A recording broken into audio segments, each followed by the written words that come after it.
Hello and welcome to the history of the metacrisis. It is hard to describe my guest today. If I needed to briefly characterize her, I would say that she is a meta-contextual thinker, a holistic generalist, and a next-level ecologist. To put a name to this short description, I'm more than pleased, honored, and somewhat intimidated to host the world-renowned Nora Bateson, president of the Bateson Institute. For any of you that may not know her already, if any, please allow me to say a few words for her life and background, admitting that it was hard for me to keep this short.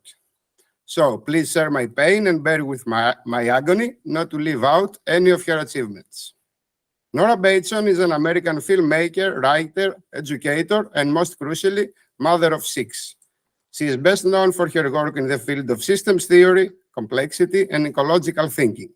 She was born in Sweden and is the daughter of the renowned anthropologist, biologist, system theorist, cyberneticist, and biologist Gregory Bateson, and therapist Mary Catherine Bateson. Growing up in a family deeply rooted in academia and intellectual inquiry, Nora was exposed to interdisciplinary, or more accurately, transcontextual thinking from a young age. Throughout her career, Nora has explored the interconnectedness of ecological, social, and cultural systems. She has worked extensively in the field of documentary filmmaking, producing films that explore topics such as ecology, culture, and education. Her films often challenge conventional ways of thinking and encourage viewers to consider the complexity and interconnectedness of the world around them. Nora is also an accomplished writer and educator. She has written numerous articles, essays, and books on topics ranging from systems thinking to education to ecological design. She is particularly interested in the concept of warm data, the title of one of her books, and a term with which she describes information that captures the interrelationships and context of complex systems. She advocates for a more holistic approach to understanding and addressing the challenges facing the world today. Nora's philosophy is deeply rooted in the principles of systems theory and complexity science. She believes that traditional ways of thinking are often too reductionist and fail to capture the full complexity of the world. Instead, Nora argues for a more relational approach, one that acknowledges the interconnectedness of all things and seeks to understand the patterns and relationships that shape our world. Overall, Nora Bateson's work represents a powerful call to action, a call to embrace complexity, to challenge conventional wisdom, and to seek out new ways of understanding and engaging with the world around us. Through her films, writings, and educational initiatives, Nora continues to inspire others to think differently and to work towards a more sustainable and equitable future. So, without further ado, Nora Bateson, welcome to the history of the metacrisis. What a great pleasure it is to have you. Thank you. It's great to be here. Thank you very much. Yeah, no, for me, this is really a great pleasure because, as I've been telling you before starting recording this film, you are one of my idols, one of the people I value mostly in the discussion facing our world today. This is the title of this podcast is The History of the Metacrisis. You are one of the greatest thinkers on the metacrisis. Yeah, thank you. So, please, I know that let's start with terminology. I know that you prefer the term polycrisis instead of metacrisis. Is there a difference? I believe that it is, that there is. And why do you prefer polycrisis than metacrisis? You know, I'm happy with either, and I think we're both referring to the same thing, so it really doesn't matter that much. I prefer polycrisis for a couple of reasons. One is just that for a lot of people, meta. Okay, you're Greek. Yeah. So you actually live in a world in which the buses say metaphor on them, right? Exactly. So, but for people for whom meta isn't part of the actual language, it's become a bit of a buzz prefix. Okay. That kind of has become a catch-all.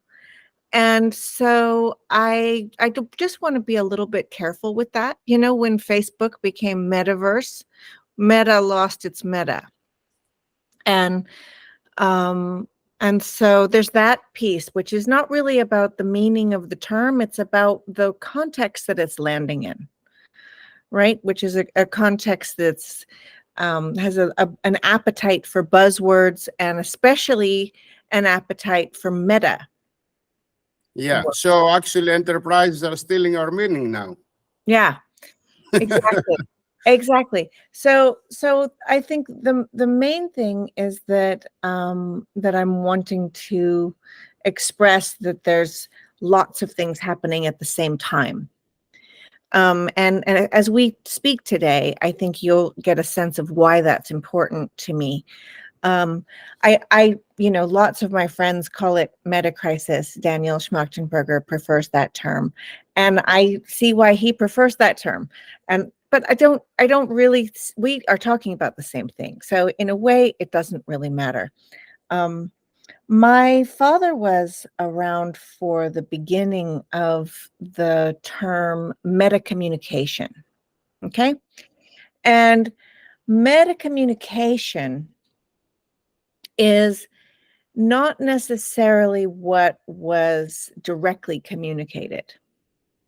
It's what was indirectly limiting and expressing through multiple contexts that communication. So when you have, for example, a classroom and you have an algebra teacher teaching algebra, the communication that that teacher is making is about the formulas, right? But that's not what's happening. That's maybe one tiny little piece of what's actually happening in the communication in the classroom. What's happening, you may ask? What's happening is a much larger contextual communication that is nonverbal, that's implied, that is conveyed through the structure of the way the chairs are in the room, the fact that the teacher is most likely standing and the students are sitting, the tone of voice that the teacher is speaking in that implies a sense of authority, the structure of the school and the way that the time is held in the school and how long they sit in those classes, and the way that they're in class, that you have to be quiet and listen. And so in that moment, there's a whole meta communication about how to live in a society that values algebra. What is authority? How to be a good kid? How to be a bad kid? How to be the funny kid? How to get away with something? What it means to be successful or not successful? What it means to be intelligent.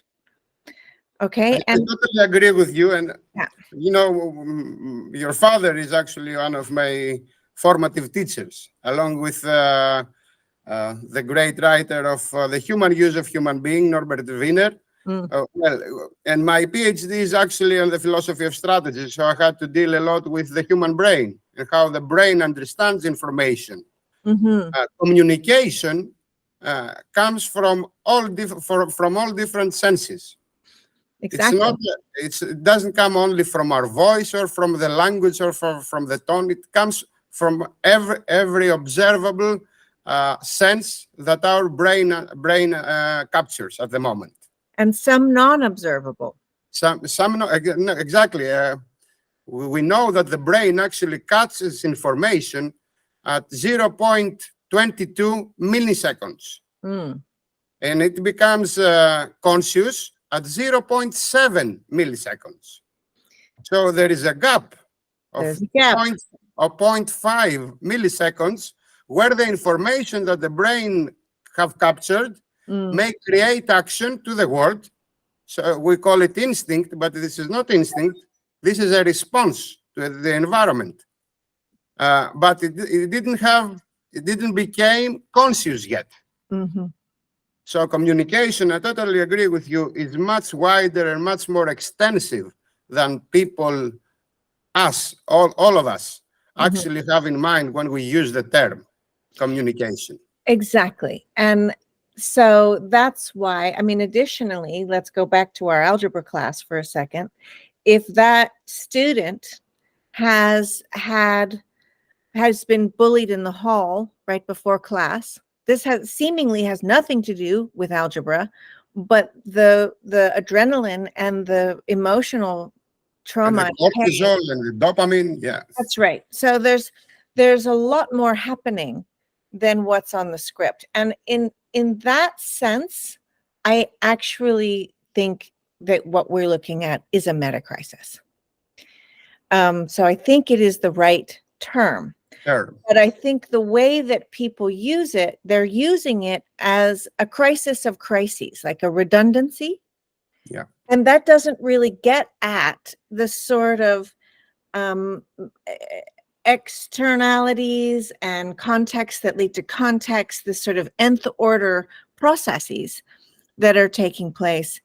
And we don't really have language that can hold that. I mean, I just used the term nth order, like that was a perfectly normal term to use, but it's not a perfectly normal term to use.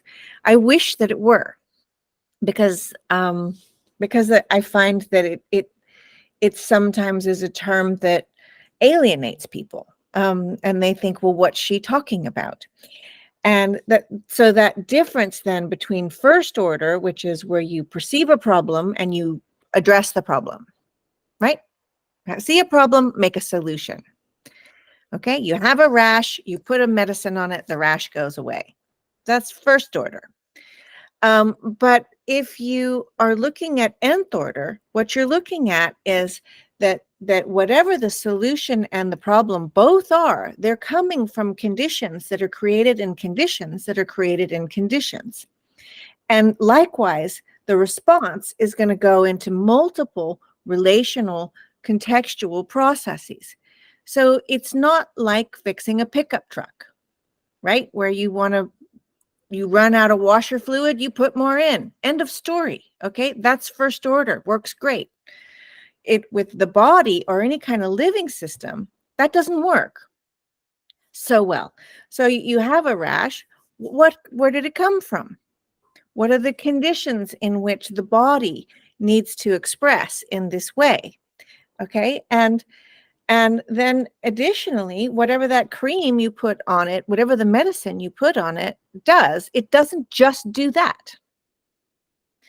Whatever that cream is, it's going to actually have ripple effects on the body, but also the production of the cream, also the pharmacology research that develops the cream, the transportation of the cream, the whole understanding of medical diagnostics that produces that as a response, et cetera, et cetera. And for you, even the idea of, I have a rash, I need a cream, right? Which is a relationship to problem solving that is in itself a first order habit. So how we get ourselves into metacrises, which is, I think, what we're talking about today, is that we make a lot of first order responses to things that are not first order problems. And those first order responses start to ripple out in multiple effects that are crashing into each other. Exactly. This is the wicked problem. Wicked problems don't take straightforward answers. The more you're trying to solve them, the more problems you are creating. Because we are not trained to actually respond or perceive, or even have conversations like this. Exactly. They are quite counterintuitive. Yeah. So this terminology, just because we need to do this, of nth order, just means that it's nth, it's infinite, that there are innumerable responses to responses to responses to responses. And while your first take might be, oh, but that's such a headache, like we can't take everything into account, I would hope that your second take is, yeah, and this is the result of what happens when you don't even try. Yeah, exactly. So, it may be that practicing nth order perception and responding sounds tough, but responding to metacrises is also tough. This is as tough as it can get, actually. Yeah. Before diving more into this subject, please allow me to put a question about you. Okay. About your personality, how you develop yourself. How does it feel to be raised on the shoulders of giants? That's the question. Your grandfather was a famous biologist Mhm. who termed genetics, if I'm correct, and Yep. fought a hard fight with the advocates of eugenics. And your father, well, what can you one say about your father? He was a famous biologist, cyberneticist, all the previous labels that I put on him before. So, Mhm. what was the subjective experience of being raised at the side of these giants of Mhm. human thought? And were there any anxieties, fears, scars maybe from the shadow they were throwing on you? Or there were only benefits deriving from their light? Is it true that, as Heraclitus had it, the good and the bad are one and the same? What would you say? Well, so one thing that I think I would like to say today to you is that when you're working in the work that we are here doing today, there are days when it's hard to get up in the morning. There are Yes. moments when it feels like this is impossible. This mess is too big. It's been so entangled for so long, and I can't stop the international oil industry, or I can't stop the war in Gaza and Israel. I can't fix the agricultural system. I can't tend to all the children who are suffering mental health issues. And that feeling of despair or impossibility, I think, is probably the most dangerous thing going right now, because it makes you just want to tuck into Netflix or Yeah, yeah. whatever your habit is to retreat, to escape. And the reason I'm bringing that in is because my grandfather, William, um, he fought eugenics. He was doing biology, and he was looking at how organisms in evolution change each other.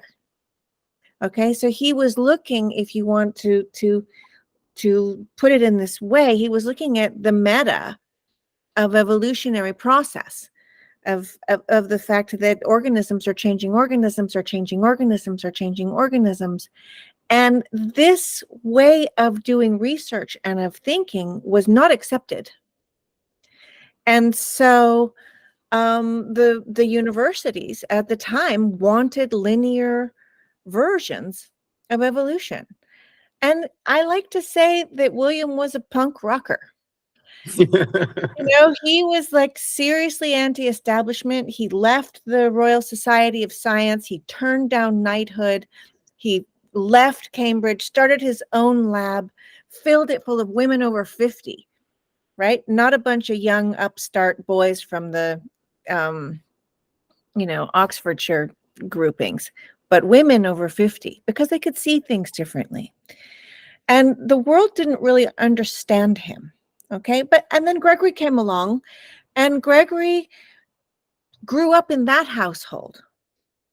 And he did everything he could to fight fascism in the war, and then went on from there to, the beginnings of cybernetics, systems theory, all the work he did with psychology, ecology, information, and so on. But there's something that they both shared, which is a very deep affection for life. And that affection for life is what was passed on to me.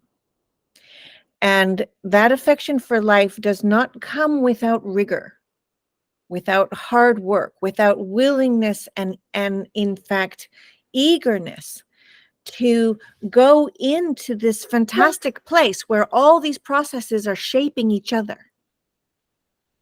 And so I have these ancestors breathing down my neck. Which And is a huge responsibility. it's a huge responsibility. And the message that they are hammering into me every day is, do not sell out. Yeah, yeah. Do not sell out. Turn down knighthood from the king. Turn down that popular book deal. Turn it down and stay true. Stay with the what feels like incomprehensible complexity of life. It is beautiful and full of possibility. And in this moment where the world feels so impossible, that breath of possibility is what makes it so that I can get up in the morning and be here with you. Because if I was really knowing all the things that we are looking at right now, from the ecological crises to the economic crises to the energy crises, agricultural crises, mental health crises, educational crises, cultural crises, tech crises, I could go into despair and be in a state of sort of paralysis. This is the very feeling people are communicating to me, that my podcasts pushes them to. But I believe that despair is the initial stage of what your friend Daniel Schmachtenberger calls the post-tragic posture. We need to pass through despair to understand the very problems, but if we freeze, then we are in the tragic posture. To go to the post-tragic posture, it takes action. It takes decision. You need to push yourself through the original shock of the very information, because this is quite an information overflow. It belittles us. It makes us small because the problems are so huge. Well, I think that's really important, because there's absolutely no point in feeling great about having solutions to problems that are 150 times too small for the actual problem. That is a false sense of agency, or worse. It could be actually a very destructive sense of agency. So I think that question then, because I've seen this so many times with warm data, is that people do the warm data and they're like, oh my God, so now what do we do? All these projects that we have been doing are not going to help. And now we realize it. What can we actually do? And that panic, if those people stay together in the room, that panic lasts about 20 minutes. And then, because we are living organisms, we are inherently part of the creative force that we call life. And therefore, there starts to be a new imagining, a new creative process. We start to do workarounds, we being just humans. If you stay in the space of recognizing the solution you've been thinking of is far too tiny for the situation, and you do it together, you will come through. But I think it also requires relationship. Exactly. Network. It requires network communication. It requires mutual learning. Being there with other people, their learning helps you, your learning helps them. And together, we find our way through that despair. I totally agree with you. Each of us alone cannot cut through this very problem. But today, this morning, I've been hearing Sam Altman, the CEO of ChatGPT, speaking at the World Government Summit taking place right now in Saudi Arabia. And he was at the question, what is your message to the young people today living in Africa or in Turkey or in the Middle East?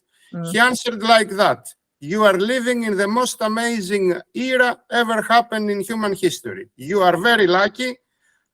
You can do it all in your lifetime, which is quite delusional. This is out of space. This is out of time. This is an answer I would never hope to hear But yes, this is the answer he gave. And to make things even worse, he said that there is no such thing as a problem right now in the world as a meta-crisis.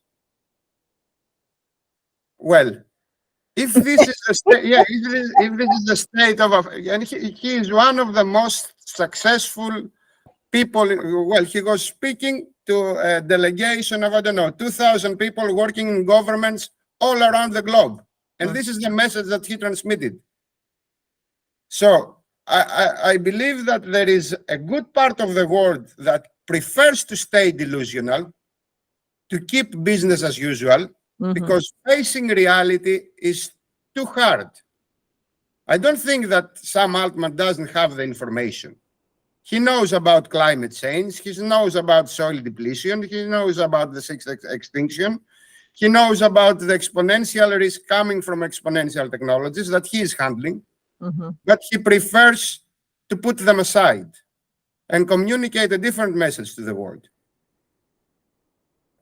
What do you think about that? Because these are our leaders, our elites, our oligarchs. You can put whatever label, but they are dealing with world affairs. I mean, I think it's incredibly frustrating. Incredibly frustrating, yeah. I could not believe it. I've been here. I put it again and again and again. Am I listening quite well? Yeah, he said those things. And actually, you know, it's, for me, it's like, you remember when you were a little kid and you were going to the doctor to get an injection, and someone said to you, "Don't worry, it won't hurt." Yeah. And then it hurt, right?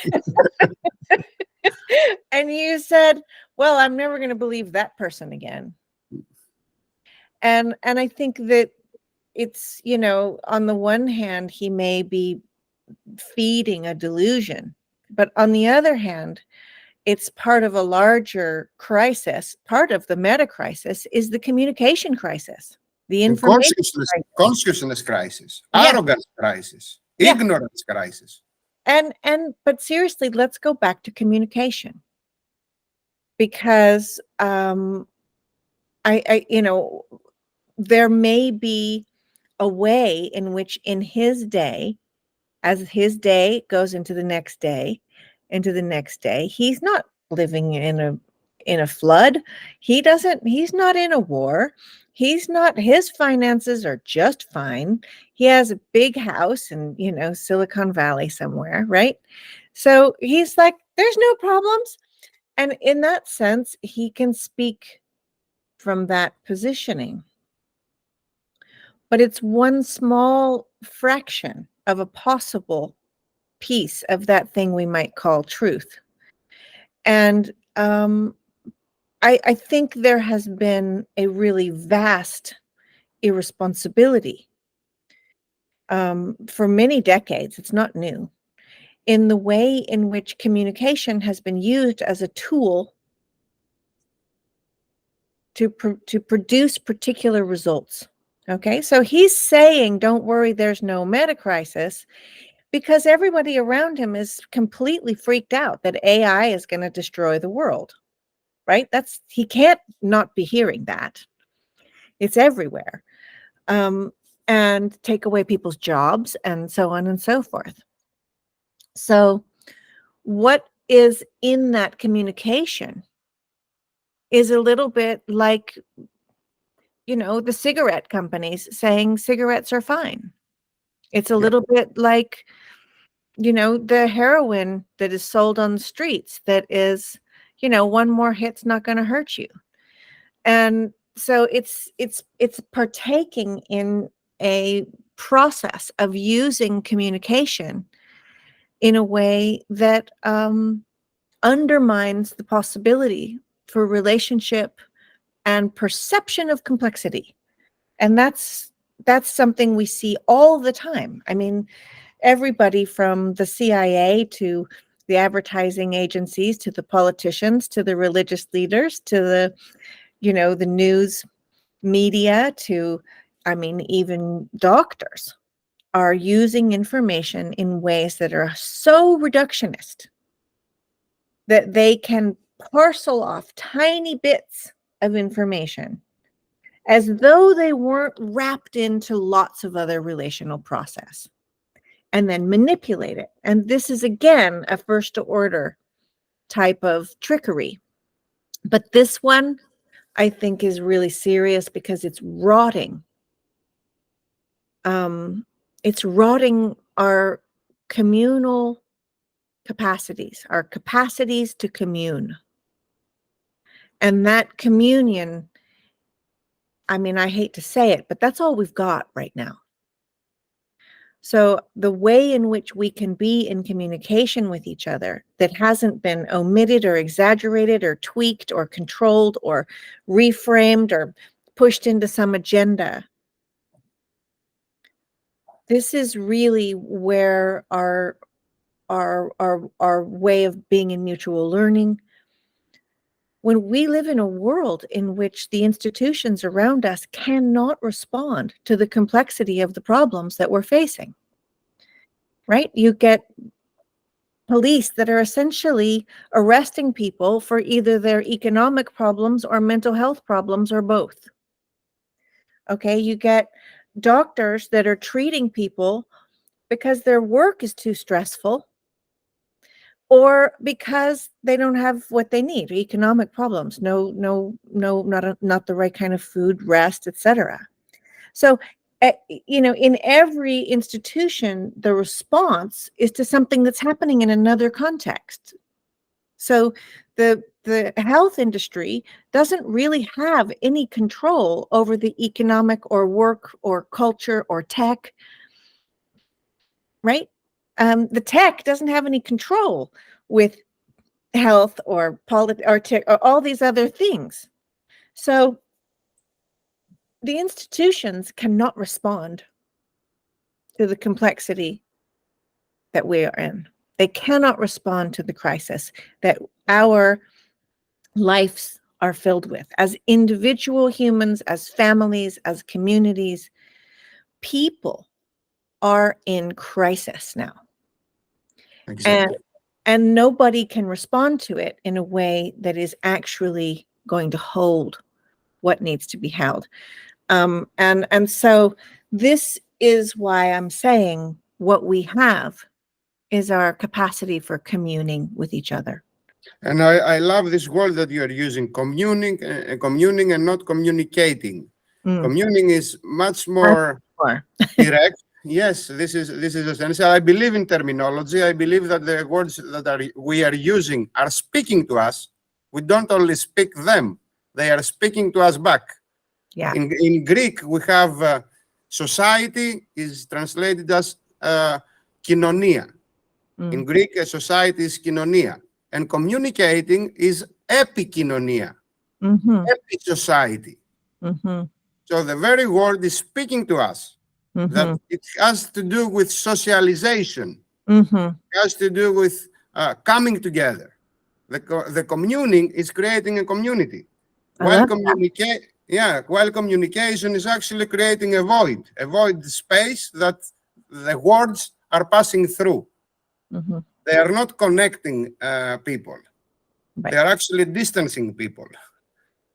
If you use while communing are put exactly right, and that is my point about what that guy about what Sam Altman is saying, is that it's divisive.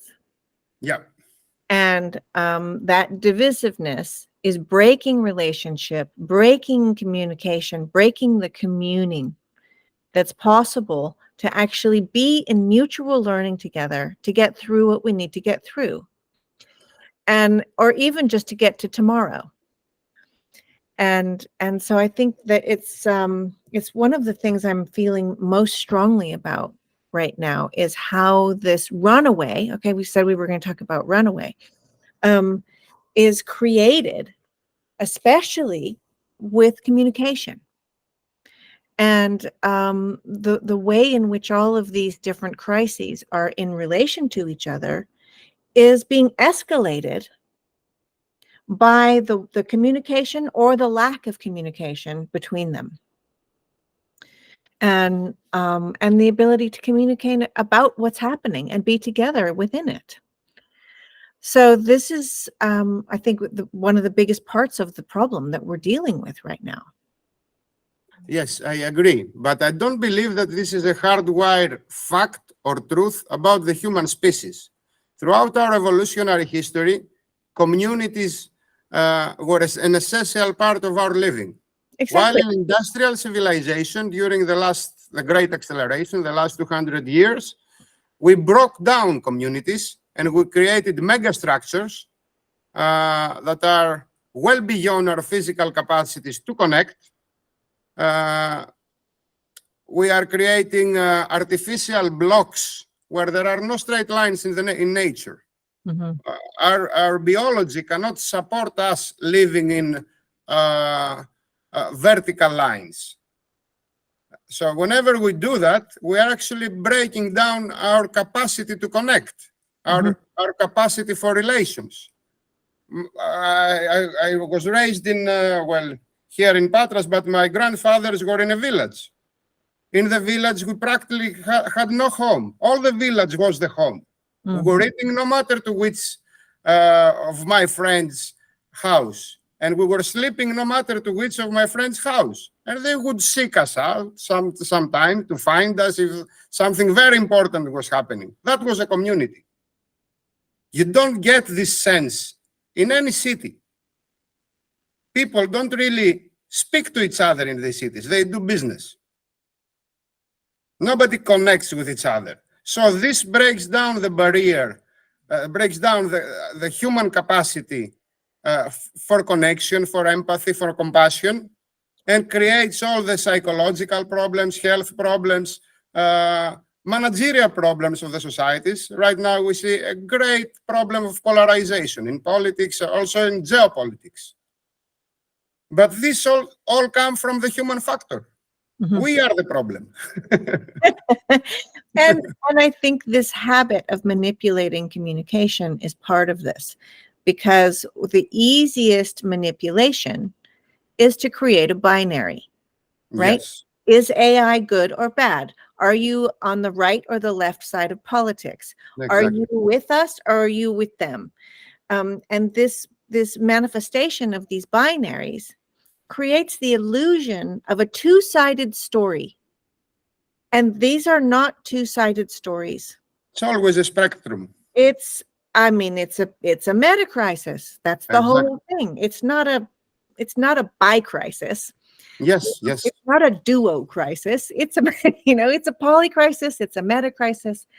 And coming back to that terminology, whatever we can do to bring to the perception that even the little bumps in our day that we get upset by, or that, we lose money, or we get sick, or we get in a fight with our kids or our loved one, or we, whatever those little crises we are having in the day that don't feel small to us. They may not be global crises, but they're our crises. Those crises are reflected in the global crises, in these meta crises, and that is, for me, really important to pay attention to, because what's happened is that, like you were saying, there's been a focus on the individual. We got separated from each other. So now, if you're having a mental health issue, or a health issue, or an economic issue, or an identity crisis, or you're in a bad divorce or a legal situation, or whatever it is, you feel violent inside because you're angry at the world, that's a problem with you being an individual. So then the pill or the medication or the therapy or the jail or the whatever it is gets applied to the individual. Yep.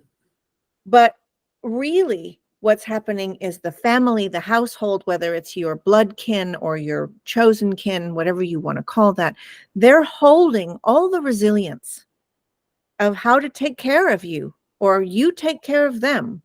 If you have an elder or child or someone who's sick or someone who's in trouble, you take care of them. You're taking up what the flexibility that the system has eaten up. And we're running out of flexibility to give each other. But I want to tell you again and again, that flexibility, that resilience is in our communing. It's in our communion. That's where it always has been. Like you said, the aspect of this that you want to call human nature, which is not a term I love, but is actually that we do commune. This is what we do. And so we're perfectly capable of it, but we've been fed so many binaries and algorithms and divisive positionings that it's very easy to lose that birthright of being able to be together. And really, we don't know how to do it. I think you're in Greece, and your culture is a little more intergenerational. People live with their elders and their youngers. Yep. I'm in Sweden, where that's just not what happens. And for a good part of the world, there is a sense of how to be in intergenerational relationships. But for a lot of the world, there isn't. I can't tell you how many people I know who don't speak to their kids or don't speak to their parents or haven't talked. They see them once a year, or and so I moved my 95-year-old mother into my house, and my kids are coming and going, and they're at various ages, but one lives next door with his girlfriend, fiance, and it's not easy. Okay, holding intergenerational life is not easy, particularly when all three of the generations have been taught to struggle and strive and be in life as individuals. So my mother doesn't want to be a burden, okay? And my son thinks that he should individuate and that his success he should prove by going out in the world and making his own way. Yes. Right? I'm in the middle generation thinking I need to have my own career and do my work in the world, and I can't be responsible for these other people all the time. I need them to actually get out of the way sometimes, but I'm also thinking I'm responsible for them. And meanwhile, there's another part of me that knows the future is intergenerational living. Yes. And that whatever learning we can do. And the past. Right. It's only the recent middle bit. Exactly. Things got so haywire. But exactly. So how to find even that communication so that my mother doesn't destroy my son's confidence by telling him that he's, a loser for not being, an individuated success story, and that he doesn't get upset that she's taking up all the time and energy needing to get cared for in the house. I mean, this is not easy. Yes, I totally understand, especially if you are in a culture that doesn't support this kind of notions and this kind of lifestyles. Yeah. In Greece, we are, you have a little practice. Blessed and blessed of not being too Western. We are always in between, East and West. We are the very space where the very notions of East and West were created when Alexander was fighting with the Persians, and the ancient Greeks were fighting with the Persians. This is where the original East and West notions were created. But before the pro-Socratic philosophers were actually more East-oriented. They were talking about holistic cultures. Heraclitus was one of the most famous, but not only. But after Socrates, Plato, and Aristotle, individualism settled in Western culture. Well, we are trying to hold these two notions in balance, always. We have the community and we have the individual balancing each other. We never went to the Platonic ideal of the centralized state where the state, Sparta's paradigm, where the Yeah. state is all too powerful and the individual is nothing. Is only there to serve the state. But we never also went to the American paradigm nowadays, where individual is everything and the state is nothing. Where the corporations, artificial entities, this is another form of artificial intelligence. It's Yeah. the corporation, which have the interests of its leadership in mind, and no matter the cost, the societal costs, the environmental costs, the human satisfaction costs, well, the targets needs to be met. That's an artificial entity acting in the world, creating results to the world without actually existing. It's insubstantial. Yeah, it's really interesting because that it not only are they creating results, but that is the deferred reality. Yes. So, protect the business above the family. Above the state, above no matter who. Above the elders, above the babies, above the soil, above the species, above. Yes. Right. So, yeah, I really agree with you. And it's interesting because one of the sort of provocative questions that I like to ask people who are thinking about intergenerational learning is, how would you raise your children if you knew they weren't leaving home? How would you do it differently? And the implications in this are, coming back to meta-communication, are huge. Because pretty much everything that is happening in the school system, everything happening in the idea of your individuated bank account, your political positioning, all of this is always substantiating this idea that you must individuate. You must leave. 18, you are out of the house. Yeah, and that your identity will be judged against your success in doing that. Yes, which is quite crazy in my opinion. Yeah, you cannot judge people's success in their initial steps. You have to look their whole life. Well, if when they are 80, you can judge them. Well, but when they 300 years too. yes, it takes us 200 years, yes, to judge someone's accomplishment, because they might be too in front from their era. Their accomplishments might be much more progressive, so people don't understand them. That's true.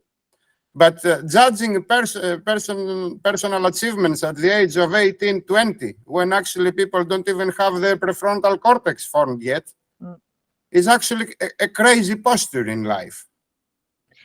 And it's wound into this little stuff.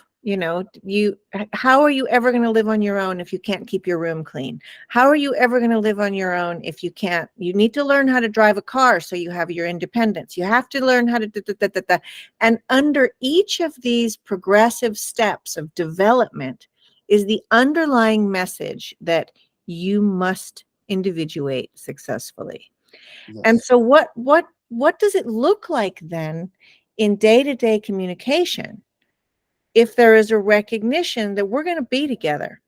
And actually, what's important at that point is not that you keep your room clean so that you can individuate. It's that we are in relationship and that you're paying attention to whatever kind of level of cleanliness I can handle or not handle. And I'm paying attention to you. And sometimes that's going to be that we're perfectly okay with being in a mess together. And yes. Sometimes it's that we're irritated by the mess and we have to get it cleaned up together. And these are little tiny things. And you might be wondering, how does this relate to a meta-crisis? The bigger global questions. But bringing it back, the question is, how are we going to live together? That's the big question. How do we live together and create life together? Okay, when you look at a meadow, all the organisms in a meadow are doing different things, but together they're meadowing. And the meadow changes in the seasons, and things things go underground and things go to seed and things bloom and things disappear and things are rebirthed. But the relationships and the communication that produces that vitality, that's the thing. And so, in terms of the possibility of meeting a metacrisis, I think that's really what we're looking at, is how do we be in relationship in a way that makes life? Right now, the way we're in relationship is actually severing and dividing those possibilities of making connective tissue that make life. But we have so many civilizations, even today, around the globe, indigenous communities, Exactly. where this society is there for us to copy. Yeah. This is the very notion of Ubuntu in Africa. Absolutely. You have so many different lifestyles that are teaching us. I've been reading the other day a fascinating book of the 17th century. It's written in French, but it's called Dialogues with a Savage.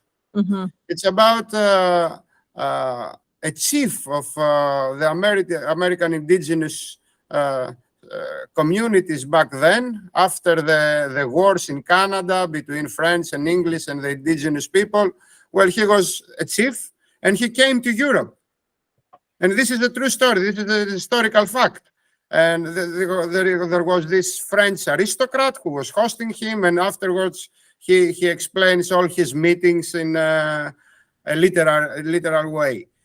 So the guy was actually seeing all the madness happening in Europe at the time. People of pre-industrial societies living on the streets without a home, without something to eat, without a shelter, without a companionship, but all they had in mind was money. Mm-hmm. And he saw their culture, their religion, their social ideas, and he does his best in speaking with the king, with the aristocracy, to break down their norms, their social norms, their ideas, in order to explain them how living together is in their communities. But we have missed this point. We have missed it. Yeah, we were there, and we call this man a savage. Mm-hmm. You see? I know. Yeah, well, they were much more progressive than us. He tells them we didn't have the notion of being poor in our communities. There was no poorness. Mm-hmm. If you have nothing to eat, we would give you to eat. If you had not a shelter, we would make you a shelter. If you didn't have a horse, we would raise a horse and give it to you. While you have in your Western individualized societies all this notion of being poor. And if you are poor, that means you are unsuccessful, you are a loser. Mm-hmm. Well, this belittles man. Doesn't really make him confident with going out in the world and succeeding in something. I mean, I think there's a lot in that. And one thing that I am learning right now, we have a team that is working with warm data. And when we put this team together, one of the things that we did was, first of all, we didn't set any roles. And the other thing we did is that we said it's really important that we not be in denial that everybody is in crisis now. So the only way we're going to be able to actually commune together and do the work we need to do is if we're not pretending that we're not in crisis. And so whatever's happening with you, it needs to be part of the learning of the group. And so instead of individuating that crisis, we are holding it in a different way, which is to say, as all the members of the team live in different countries around the world. So we don't get to be together physically all that often. But it's been really interesting to and important to notice, because in the way that you were just describing, it could look like some sort of welfare. Like, if you don't have, we will give. And what you don't see there is actually what the person in crisis is giving to the community, the learning that's happening through their crisis, if there's openness to it, if it's held in that way. If you just pathologize it and park it in a corner and separate it and decontextualize, this person's individual pathology is their problem, we will help them. Okay, then you have this sort of perverse decontextualized altruism that, of course, will ripple out into all sorts of other problems. But when you look at it in terms of what we are together learning through your crisis, whether it's a health crisis or a family crisis or an economic crisis or a mental health crisis, being there together is, it's exponential learning that's happening. And multi-beneficiary for yes, all parties. yes, for everybody, for this. It's a win-win, while we make it lose-lose. Well, and for the possibilities that then the group can move into together, right? And that sense of we have met this hardship, we have learned together through it, and as we meet the next hardship, having gone through the last one, we can do this together, right? It provides the connective tissue, the possibility for a kind of improvisation that's not just random improvisation. It's knowing where we can lean into each other and how that's moving. And that learning is not something that you can just get a script for. Yes. Right? You have to live it. You have to live it. You have to learn it. I mean, it's you can look at our societies like a broken teacup.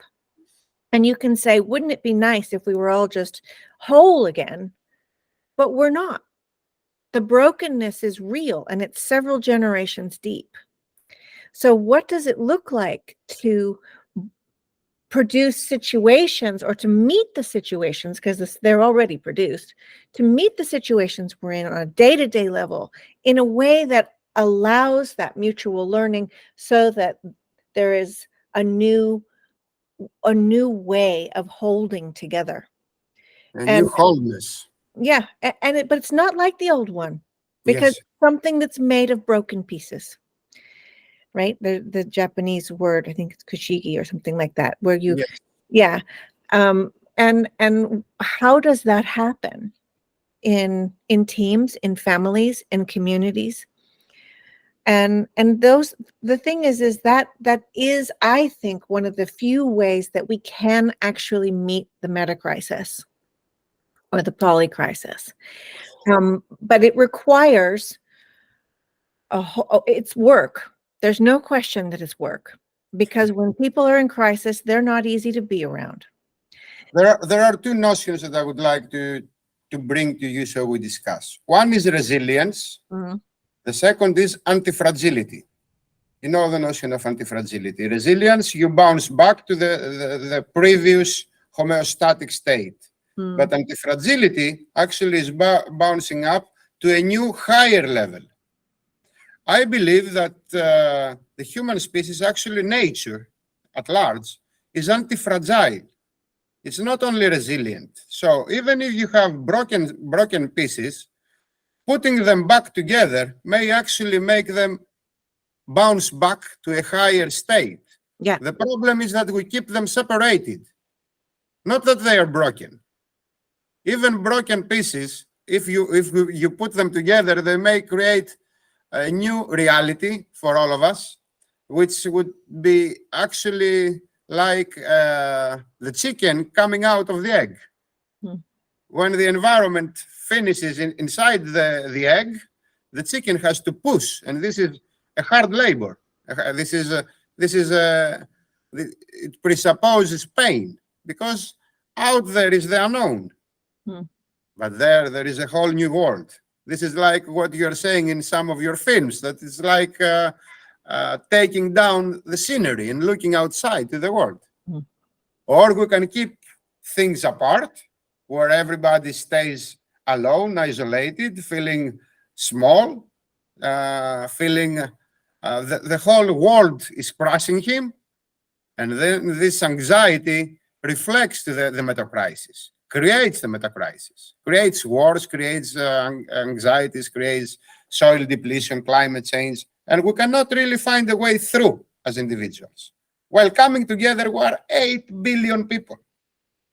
Okay, let's put our minds in finding a solution. If you see at the large picture of things, nature right now, because maybe it has lost its homeostatic balance, is substituting lower forms of life for higher levels of intelligence in order for us to find the solution.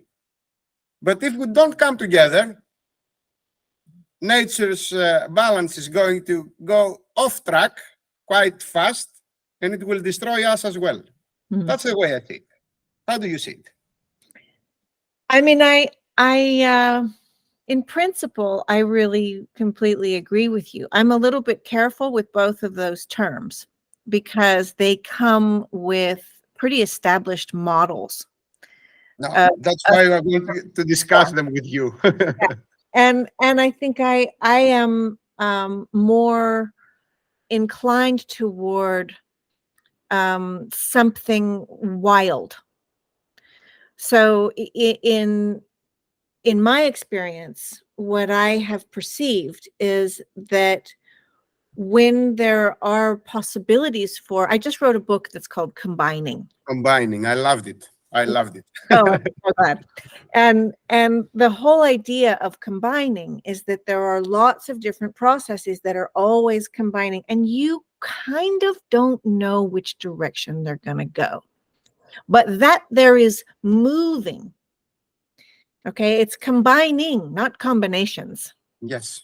Right? It's combining. And that it's been one of my great struggles with working with ecological thinking is that there is a tendency to try to make it static in the language. You were saying language matters. And so it's not static. It's everything's moving all the time. Everything's shaping everything all the time. And so the question then is, how is that shaping taking place? So for me, what I have found is that it's important, at least in the work that I'm doing with warm data, to maintain a position that is actually quite humble, of saying, I'm going to allow all of these things to combine through all of these people, and I provide multi-contextual processes, and then just let it happen. And I actually don't know where it's going to go. And it manifests into all these different possibilities. Sometimes people quit smoking. Sometimes they do all sorts of things that are not at all the things you might think we're there for. But it's like this. That process of communing in that way produces an unpredictable nth order movement. And so I always tell people, don't worry. It doesn't change anything except everything. Yeah. And that, I think, is the important piece, is that there are these premises. And when those premises are shifted, they're shifted only in an ecology of communication, only in if there's, and that's why in my book, there's story, there's poetry, there's imagery, there's theory, there's prose, there's all kinds of different ways of communicating, because it's in that ecology of communication that you get a shift in the premises, which then changes everything. And so I think, whether it's anti-fragile or it's resilient, I mean, I find that sadly, both of those terms have been co-opted into an idea of sort of a tool set. Yes. Yeah. Lists with things that we should do Yeah. under this. Yeah, but I don't mean it I like I that. know you don't. I know. I just wanted to parse out from that because Yes, I I know you understand. don't mean it like that. And but here we are with these words where it's like we have to be careful because they have baggage. Yes. And so but I do agree with you. You know, I think bouncing back is not what we want to do, but having some sort of you know, like I was describing with the team, so that our learnings that we've been through together make it possible for us to meet situations that we had no idea were coming. I don't know what we're going to need to meet, but I know that the mutual learning that we've done together is going to help us to be in the next mutual learning together. So my question really, like I was saying, is how do we provide communities, families, people around the world that experience of mutual learning together in a way that will allow them to respond together to events of crisis, because that's what we're going to do. I believe that learning is actually the transformation of the entropic forces of a system to useful forces in the system, for it to develop, for it to grow, to reach new homeostasis, to destroy its previous boundaries and limits and find new ones. And this only comes through learning, and we see that in all living organisms. All the time. The cells learn and Yep. they grow. The species learn and they grow. Right now we have a seeming incapacity to learn, to deeply learn, to grasp, not to be trained. We have very great institutions training people in order for them to be productive, or in order for them to be responsible citizens or responsible children or good parents or whatever. But they are trained. They are not thinking and learning constantly. And that's why I love your notion of constant, eternal learning. Learning never stops. I don't like people talking about their formative years, because formative years never end. No, it never ends. That's the meaning of life. That's being alive. Yep. And that's that word that I made from two Greek words, right? So sim together and matesi. So symathesy. And it's interesting because that piece on symathesy, so the concept with symathesy is it's ongoing transcontextual mutual learning, that every organism is constantly learning from every other organism and with every other organism. And they're shaping each other. And people that are, this is our ordinary language in Greek, people that are going to school together, they are called symathets. No, really? Yes, symathets. They are learning together. That's the word that we are using. Symathets. Yeah. Well, exactly. They're learning together. And we're always learning together. Sometimes we learn to be violent. Yes. Sometimes we learn to lie. And so then the question is, if you have, and I think this is what we're looking at, is a whole set of systemic conditions in which there has been mutual learning that is destructive.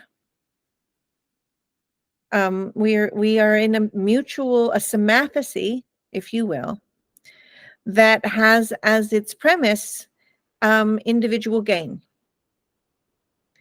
And that's what we have mutually learned, to pursue individual gain. So how do you then change the possibilities in those conditions so that the mutual learning is different? And that for me is a big question. because I think if you try to drill into the individual, no, individual, the issue is not in the individual, it's in the community, you're missing the point, which is the fact that the individual has mutually learned to be individuated.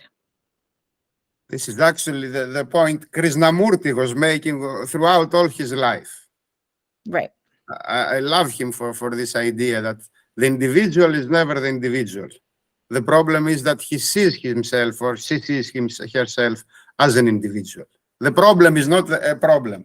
The problem exists because it's the way you are looking at it.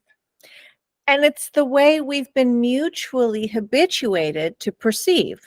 So it's kind of ironic that in our mutual learning, we are learning to perceive ourselves as individuals. Yes. So we have become adapted to a context that's actually allergic to context. Yes. And so now what is the way that we can, because if we don't do this together, it doesn't matter. You can have a whole lot of individuals that can do contextual response. It doesn't matter. What matters is what's in the relationship between us. What are we holding in our communities? How do we perceive each other? Who can you be when you're with me? Who can I be when I'm with you? It's not really about who you are or who I am. We both were. Yeah. Right now we are becoming. Yeah. That's yes. what's interesting. Yes, that's really interesting, but it takes enormous amount of energy and endorsing our uncertainty, eternal uncertainty. And our brains, actually our biology doesn't support us there. The brain doesn't support uncertainty. Whenever we have an uncertain outcome, cortisol is leaking in our brain. So we feel stressed and anxiety and violent. We cannot bear it. So it takes a lot of education to endorse uncertainty. And right now, this is essential for our point in time, because uncertainty is all there is. And from the uncertain circumstances, the most positive and the most negative may come out. It depends on how we're going to behave about it. And but if we leave it to our biological substratum, most probably we're going to turn violent. So it takes a lot of societal energy, a lot of societal investment in trying to educate people how to endorse change, uncertainty, in order to develop.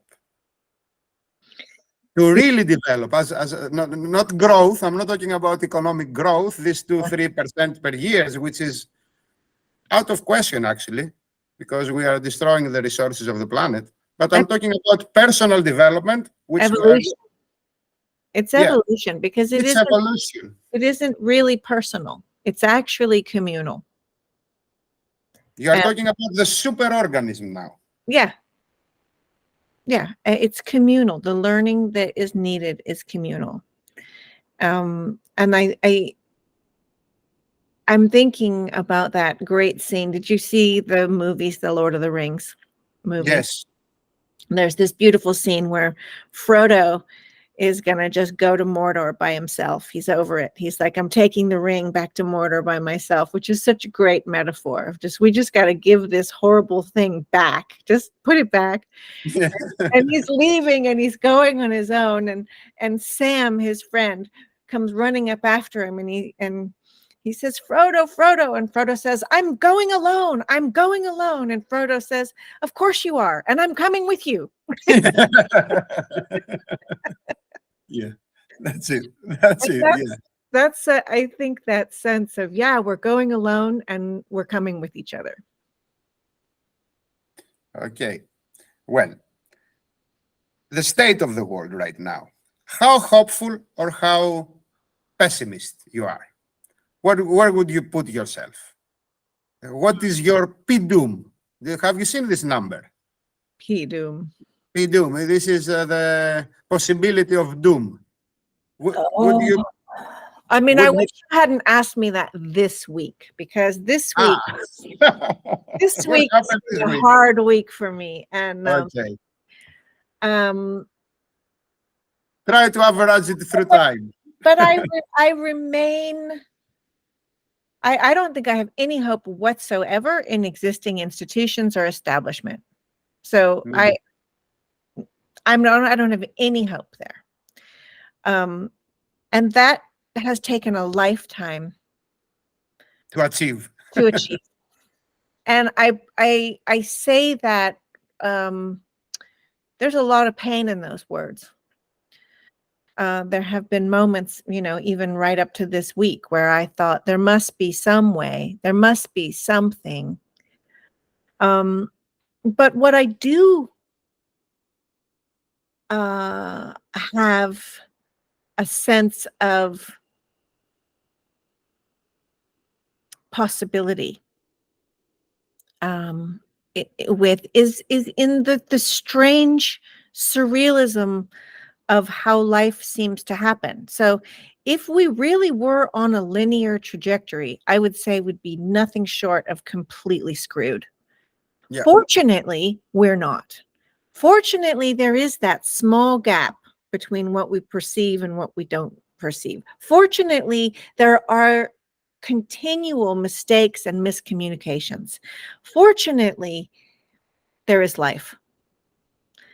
And it is out of control, and we don't know where it's going. And probably all our best efforts to destroy it will still miss something. Yeah. So in that sense, I have a place where I can find the morale to tend that, to tend to life in its wilderness, in its weirdness, in the places that do not fit on the graph, cannot be measured, are not predictable. So the ways in which this conversation for you will transform, and the next thing you know, you'll be out having coffee with a friend and you will see something in a different way. And I didn't know you were going to see that. I'm not trying to train you to see that, whatever it is, differently. It's just something that happens. And that is possible because you're alive. And I'm alive. And that aliveness is the X factor of what weirdness may come. And so the thing that I would like to support the most is people in analog contact, human to human, human to dog, human bare feet on the forest floor, human in the ocean waters, human in the garden, human contact. This idea that you actually are a creature. You are many creatures. You are 400 trillion creatures. 1/10 of your cells are human. You are the ecology. And there's ways of knowing in every one of those organisms that are part of you and that are in expression and in communion with my organisms, even through this stupid screen. Yes. And that piece is exciting. That's where I want your creature to roar and to scratch and to fight and to run and to climb. And I want your creature to nest and to smell and to love and to cuddle and to hunt and to give birth and to make life. So we are alive. It is possible that we are going to generate more life. That is so beautiful. That is so hopeful. I don't find a lot of things to grab for hopefulness these days. For hope these days. Well, to close this, because I know that you have to go. We are going through our time frame, so please allow me to do you the same question that the Minister of Artificial Intelligence did today to Sam Altman. If you would have to transmit a message to current youth and teenagers and little children and adults and older people, would that message be different? What that message would be, and what is the one common essential thing that everybody should know? All the generations should know. We're all in it together. So try to formalize a message to each specific target group, or if it is one and the same, what is it? I think if you ask me right now, that I would say, tell your stories to each other. Personal stories. Tell your stories. Listen to each other's stories. In those stories is all the complexity of all these global meta-crisis possibilities and impossibilities. They're all there. Even in the most seemingly banal story. You went to the dentist yesterday. And at the dentist, blah, blah, blah, blah, blah. But in that story, there's you. There's generations. There's health. There's medicine. There's all the contexts of our lives are in every one of our stories, because we actually live in a meta-contextual, trans-contextual way. We may think that we don't. It may seem like an enormous effort to perceive this contextual reality, but baby, you live there. And so do I. And all our stories hold those contexts. So I think one of the most important things we can do to remind each other of our complexity, of our aliveness in this world, is actually to tell each other stories. Because that's complexity theory without a lot of jargon. Yes. That's complexity theory in the most practical place. You are complex. I am complex. How can my complexity be in relationship with your complexity? That's our work, but the only way we're going to be able to do that is if we share our stories. Let's do that more often then. Okay. Let's do that more often. Okay. With this, allow me to thank you again for being at the History of the Metacrisis. Allow me to say that this podcast belongs to you and to people like you. And let's create super complexity from now on. Let's cultivate these relations. Let's make them stronger, and let's try to multiply the message. Because the more are coming into this terminology, into this language, into this understanding and learning, constant learning, the best hopes we have to make it through this. I want to read you the dedication of this book. Excellent. Where, and also, if you allow me, please also read me a poem. Read you a poem. Okay. You're my mom about where you were telling it when you became a mom. I love it. You like that one? Yeah. Okay. I'm going to first read you the dedication, okay? So this is the book combining, and I have it somewhere here, but I don't know where.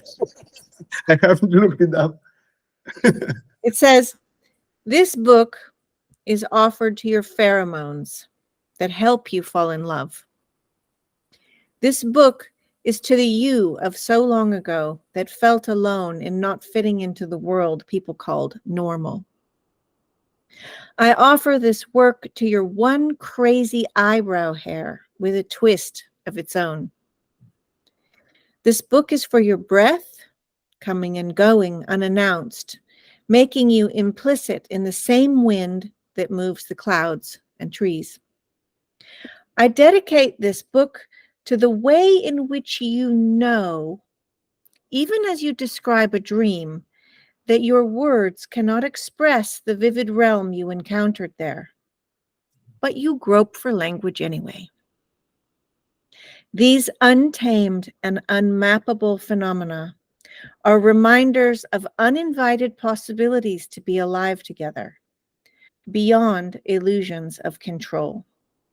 To these possibilities, I offer everything I am. This was beautiful. This was beautiful. Nora, thank you very much. Let's renew our appointment. Whenever you have the time, let's discuss again. It was a great pleasure. It was a great pleasure. Thank you. Thank you.